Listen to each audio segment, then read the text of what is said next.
If you've ever tried to capture a long web page on your iPhone 17, you know a regular screenshot only grabs what's on the screen. The good news is that your iPhone lets you capture the entire web page, even if it scrolls far beyond what you can see. This is especially useful for saving articles, receipts, research pages, or anything you want to keep or share later. Here's how to do it. First, open the Safari browser on your iPhone 17. Next, go to the web page you want to capture.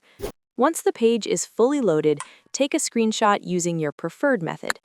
As soon as the screenshot is taken, a thumbnail preview will appear in the bottom left corner of the screen. Tap the thumbnail to open the screenshot editor in full screen.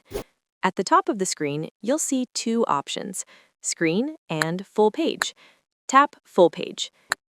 If the web page extends beyond the visible screen, Safari will automatically load the entire page, even if you didn't scroll through it beforehand.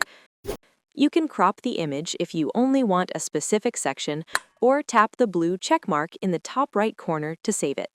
From here, you can choose to save the full page screenshot as a PDF, save it to Files, copy it, or delete it, depending on what you need.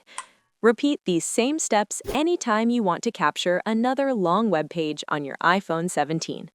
And that's it. If this video helped you capture full web pages more easily, give it a like and check out our other videos for more quick productivity tips you can use every day on your iPhone 17. Thanks for watching and stay tuned for more videos like this.